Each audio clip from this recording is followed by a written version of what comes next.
Greetings and welcome back to room 303 in our Talks with Walt, as we are calling our readings through the deathbed edition of Walt Whitman's Leaves of Grass. We turn now to a Christmas greeting, which is a somewhat ironically named poem, because Christmas actually doesn't get mentioned in Leaves of Grass other than in this one moment. And this poem really has nothing to do with Christmas. Now, so this is poem 17 of the 31 of Goodbye My Fancy. And there's certainly going to be some Whitman as patriot, Whitman as politician, Whitman as believer and dreamer in the great American experiment that will be happening here. Our assumptions are that you've been following our stuff at learnstrong.net, down that left-hand side, Talks with Walt, our playlist, and that from the very beginning you've been paying attention to what we've been hopefully saying about these poems as it relates to the idea of patriotism and democracy.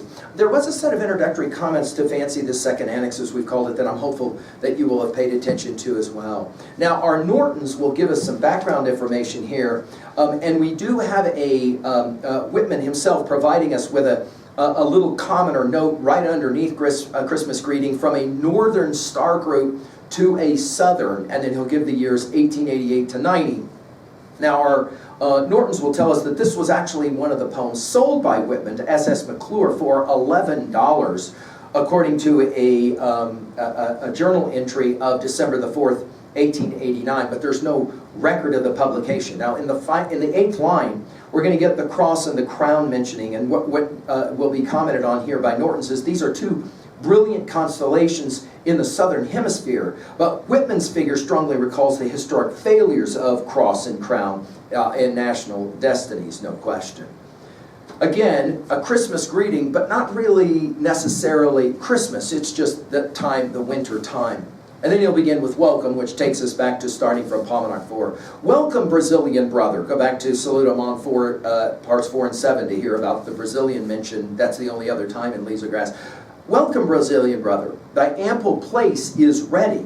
A loving hand. Again, Whitman's use of the word love is compelling, especially in the second annex. So I'll have more to say about that. A smile from the north, obviously to the Brazilians. A smile from the north. A sunny instant hail. And again, just to remind, Whitman said he wanted to keep on the sunny side of life, right? Let the future, in parenthetics, let the future care for itself where it reveals its troubles and impediments. Ours, notice he stacks the word, ours the present throw, the democratic aim, the acceptance and the faith. Notice his trinities again. Again, the inclusivity of what he's working with here. And then the end parenthetic. To thee today, our reaching arm. So in other words, it's as if at the end of his life, Whitman wanted to begin to embrace all of the other cultures of the world. Our turning neck, to thee from us, the expectant eye. In other words, Whitman wanted to continue the idea that America would be this light on a hill, this democratic experiment that would then have relevancy to the rest of the world. He says it this way, thou, cluster free. And it's interesting, he'll use cluster, and then we're going to have this constellation reference here in a second. Thou, brilliant, lustrous one. So now he's using clusters and stars. He's using astronomy, obviously, as an exemplar. Thou, learning well. In other words, I know you've been studying us. Brazilians have been studying Americans, and that's good, he says. Learning well. The true lesson of a nation's light in the sky. In other words, constellations. Now he gets to this constellations project in the next line. Again, in parenthetics, more shining than the cross, more than the crown. And again, the cross and crown are, the Southern Cross. We're familiar with that phrase of the constellations that are very bright.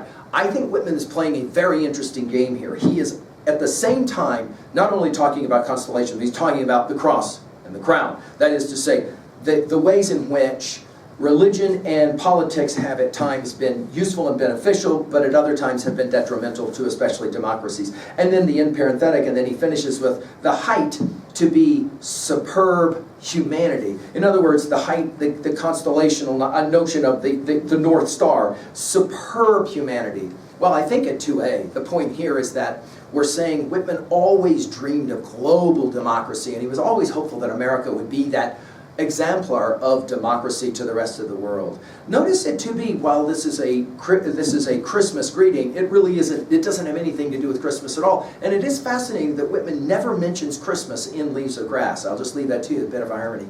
At 3, we've mentioned Passage to India so many times when we come to poems like this. I think it's worthy of our repeating it. Finally, at 3b, would you think Whitman be pleased with the growth of democracy in the world today and as well in America? Would he still say that America is an exemplar of democracy? Certainly Leaves of Grass hopes for that, yes? Thank you.